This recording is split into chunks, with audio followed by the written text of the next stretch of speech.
Много се радвам да ви запозная с моите коледни рецепти и да усетите атмосферата на моя дом по време на Коледа. Приготвила съм ви страхотни работи. Ще има френско петле, пълнено. Ще ви покажа как да организирате бляскаво новогодишно парти с ойстери, с лукс, с шампанско. Много искам, нека всички да изпратиме подобаващо тази година, 2015. За мен беше фантастична, донесе ми страшно много. Надявам се, че следващата 2016 ще е още по-успешна.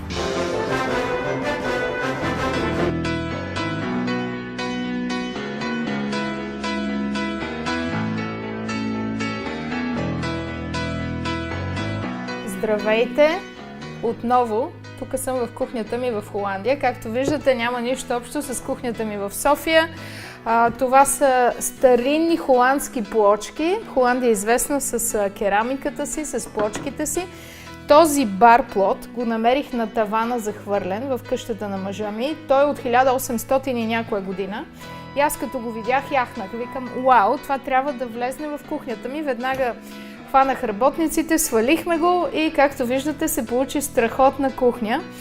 Тук ще ви показвам всяка седмица най-различни рецепти, не само холандски, не само кубински, български, но и това, което аз измислям, така че надявам се много да се забавляваме. И сега, понеже сме в сезона на празниците, декември месец, първото, което ми хрумва на ум, е какво да бъде коледното меню. Така че ще ви покажа една рецепта с... на Коледа ние обикновено в България правиме прасета, пуйки, патки. Хрумва ви една рецепта малко по-изискана с френско петле. Ще го напълня с пълнеж от трохи, от бисквити, козунак. Също ще има ядки, ще има сушени плодове. Надявам се много да се забавляваме. Френското петле, разликата е, че е много мъничко и вкуса му е невероятно наситен. Това е крехко месо, така че не бива да се обработва много. Понеже е мъничко, аз препоръчвам винаги да се махат костите. Има няколко начина. Аз мога да ви ги махна костите. Ето тук като бъркам една по една. Но това за една домакиня е непосилно, така че ще ви покажа как да ги приготвите. За мен е това като основно ястие или като топло предястие идеално. Калкулирайте половин петле на човек. В България се продава в големите вериги магазини, в Метро може да ги намерите. Същото става и с пътпадъци или с малки фазани, но най-добре е да го направите с френско петле. Сега ще ви покажа един много лесен начин как да го обезкостите. Никога не изхвърляйте тези крилца и кокали и части, защото от тях става страхотен бульон или сос. Така че аз си ги запазвам. Когато обезкостявате, много е важно тук да извадите кокала и да смъкнете кожата. Как става това? Просто срежете пилето на това ниво. Шат! И пак запазвате тая част.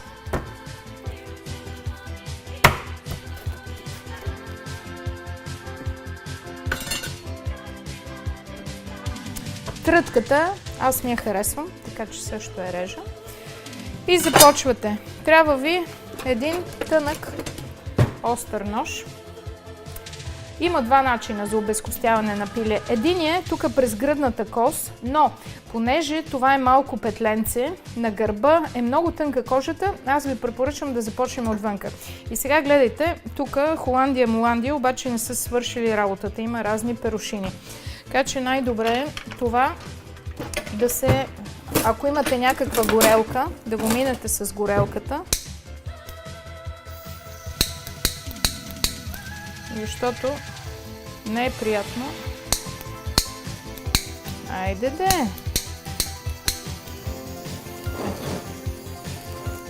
Просто за секунди става. То не, че после няма да мине през огън, но все пак е много по-естетично и по-хубаво, ако предварително ги махнете тия перушинаци и космандаци. Айде, стигам от толкова. Затваряме горелката. И сега бух!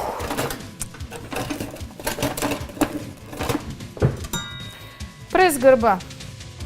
Тук, където е най-тънко, минавате си с тънък остър нож и започвате. Не е никаква философия. Не си мислете, че да се прави гурме храна трябва да си шеф. Това шефовете, дето ви ги разправят, ама деца имат на голяма работа. Не, това си го правят, за да ви предлагат по 50 лева ястия в ресторанта и да си дигат акциите. Мога да ви покажа, че всичко, което те ви правят в ресторанта, ви може да си го направите вкъщи, даже и по-вкусно. Значи, почвате тук по гръбнака и съвсем внимателно, гарантирам ви, хванете от тия ефтините замразените пилета. При тях най-добре може да тренирате. Като го направите на едно-две ефтини замразени пилета от по 1 лев, перфектно. Предварително да забравях да ви кажа, трябва да се начупят тук ставите. Ето така, просто ги чупите, за да може да измъкнете кокалите после по-лесно. Въобще не е никаква философия. Четох наскоро една статия за едно семейство в Родопите, които отглеждали 700 крави. И там след това имаше коментари, разни такива природозащитници. Ма те се изграждат фермата, правят си богатството въз основа на колене на животни. Тая как може да коли животни, да коли крави и да излиза? И жената беше отговорила, вика, аз лично не ги коля кравите, имам си човек, който ги коли, но ако ми дойдеш в Родопите, мога да ти покажа това-онова. И аз така. Ето сега, тук връзката вече е счупена и много лесно кокала се вади. Хоп! И го оставяте за сос. Не ви препоръчвам ето този кокъл да го вадите. Разбира се, ако искате да го напълните, може, защото пък след това тук трябва да връзвате с клонец и си е допълнителна врътка. Така че това се стига за гостите. И след това вадите тук тази кост от крилото.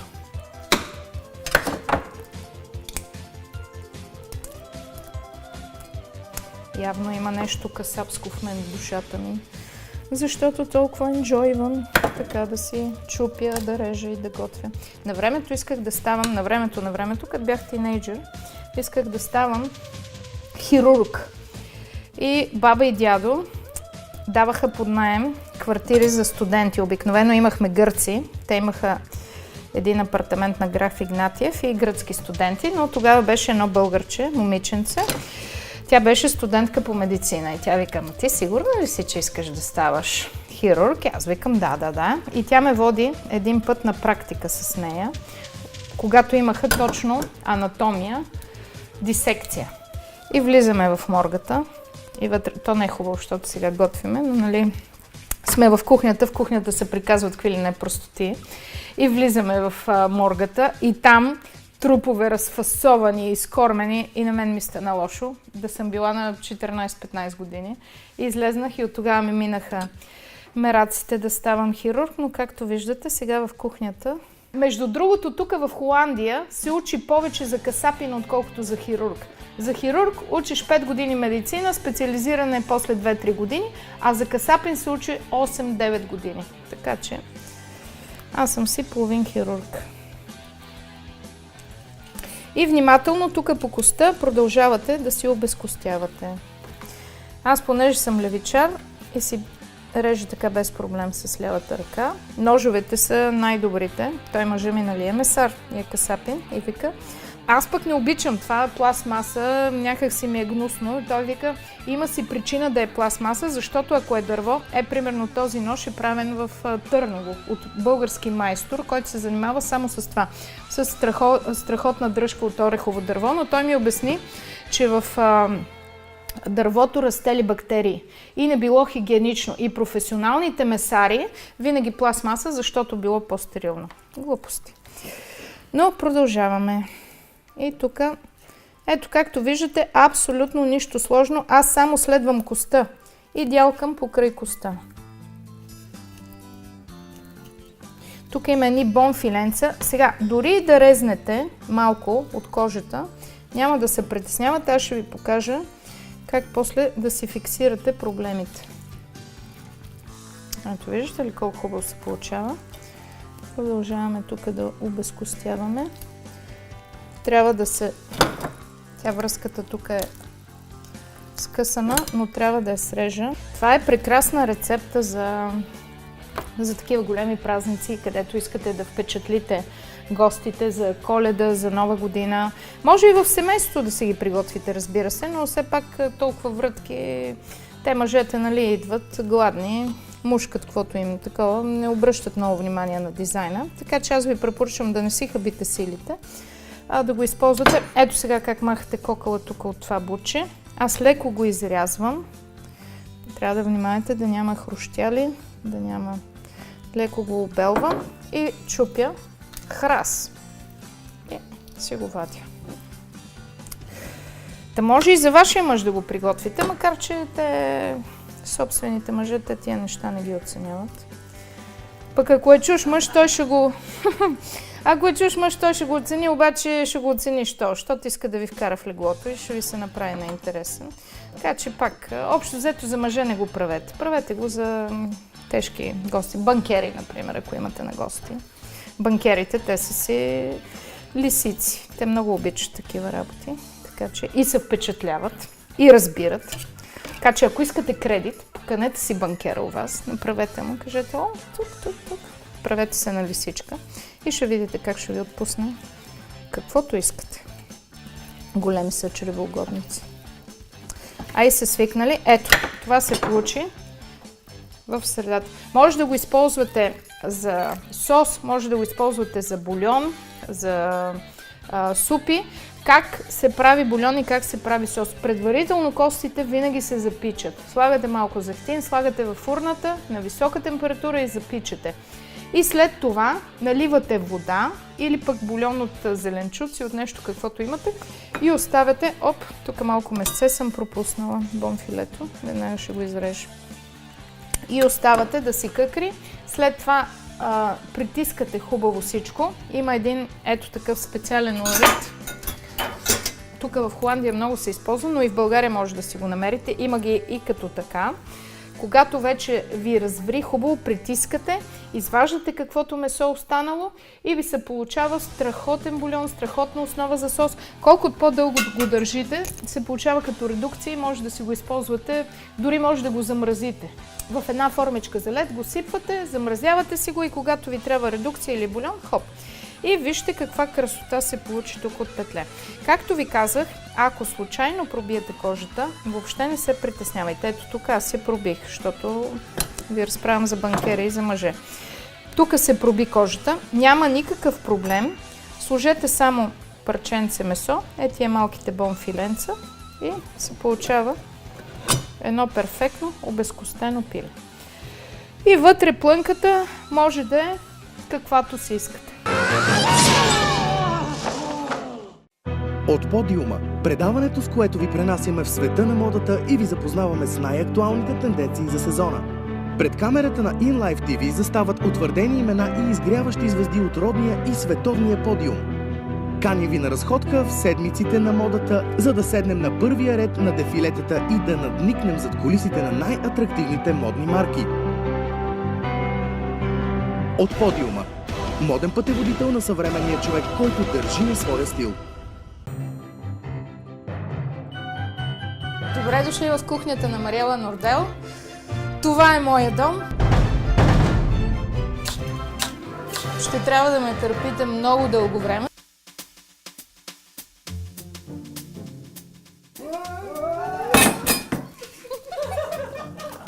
Дизастър в кухнята!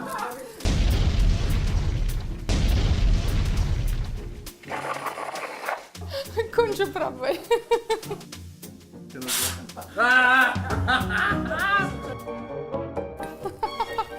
Какви пушеци се носят тук? Аз не съм готова, че аз съм вещица. Шат! Това е! Women Samurai in the kitchen. Резиденция Анастасия – мястото на активния и заед пътешественик.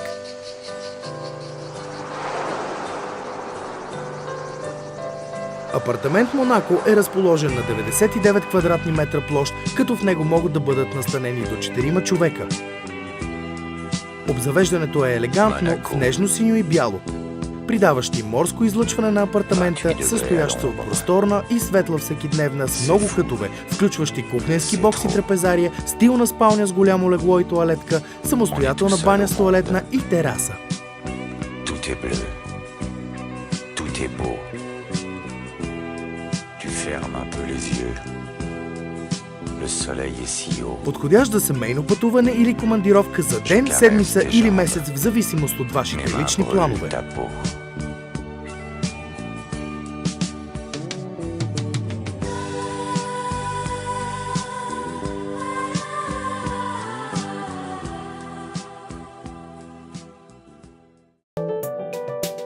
Архитектурен магазин. Предаването на Асия Георгиева отдавна е утвърдена марка в родното телевизионно пространство, но отскоро то официално е част и от InLife TV, анонсирайки водещите световни тенденции в архитектурата и дизайна. С него гостуваме в домовете на известни личности, VIP къщи и резиденции, представяме нестандартни дизайнерски решения и се срещаме с утвърдени архитекти и млади автори. Целта е една – да накараме всеки зрител да възприеме средата, която обитава по нов начин.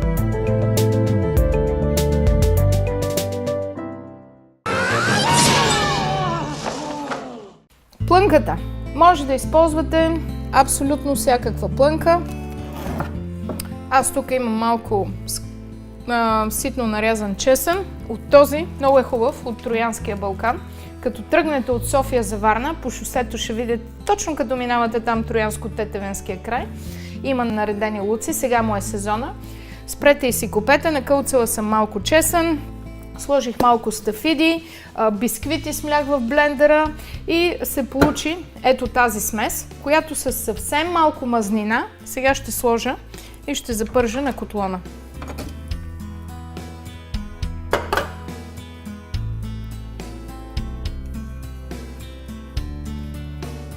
Прибавих също малко, сетих се, че имам бекон. Прибавих и малко бекон, защото той придава страхотен аромат на ястието.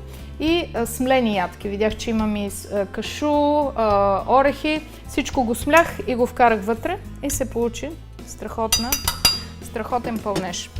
Това всичко ни е запържено, както виждате. Не трябва да е много, трябва само да си пусне ароматите. И след това задължително го оставяте в хладилника да изстине. Аз какво правя? Пъхам го във фризера и то шоково изстива, така че сега ще изчакаме 15-20 минути във фризера и след това ще ви покажа как да си напълните.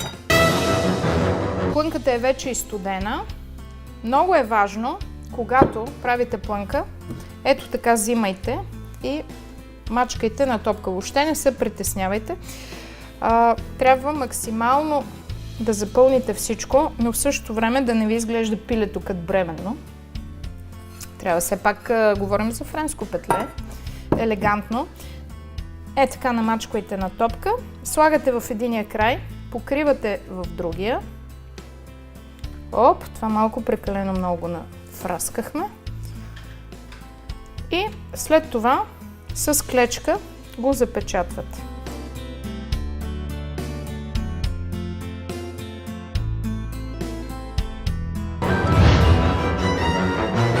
Какво подхожда на едно петле?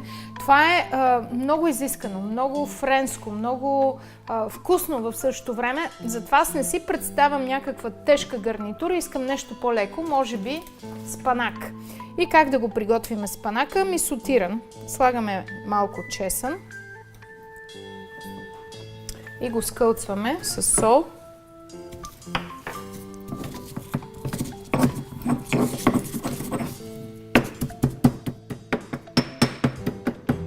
Със солта винаги си пуска вкусовете максимално. Ще гребна още маничко от тук. Спокойно си слагайте, той спанака носи на сол. Ето, виждате каква кашица, страхотна кашица се получи. Слагам тигана с маслото. Той спанак е измит, той е стерилизиран с ултравиолетови лъчи, така че чистофайниците и тия с маниите за чистота да не се притесняват. Не се притеснявайте, че така изглежда много голям. Той после ще се спихне. Каква хубава българска дума, спихвам. Преведи я сега на английски, спихвам. Не можеш да я преведеш. Ужас, нали? Ето, виждате ли как се спихва?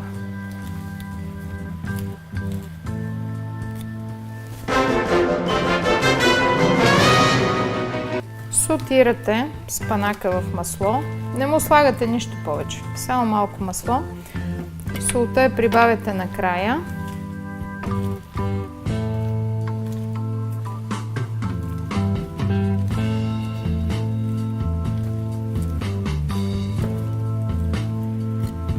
Ето, виждате ли как от онова голямото бухнало количество се получава съвсем мъничко.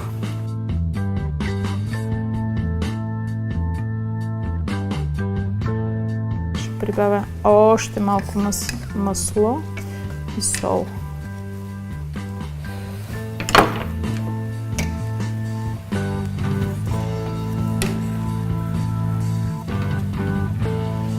Леле, колко малко се получи. Ужас.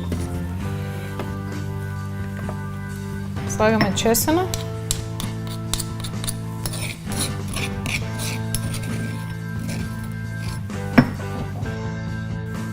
Усеща се чесъна страхотно.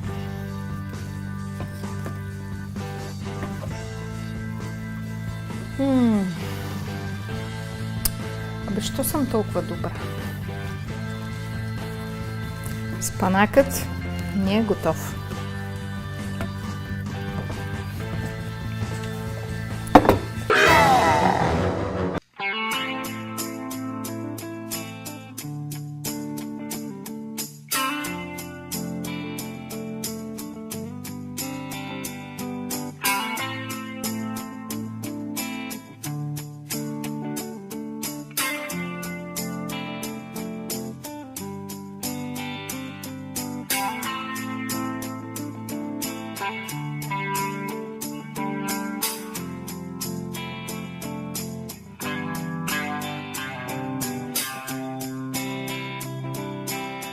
Не забравяйте, когато извадите петлето, да махнете клечките. Режете наполовина.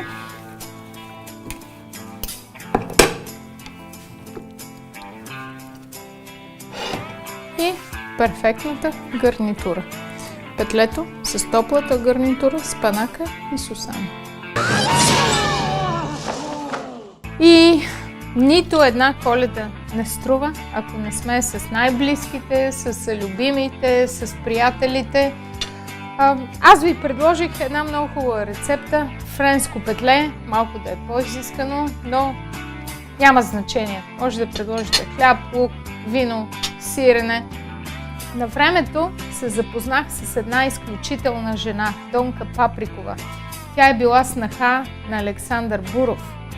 И разказа ми, каза, когато съпругът ми предложи брак, беше невероятно, страшно романтична вечер. Представете си, това е 30-те години. България, на върха левът е златен.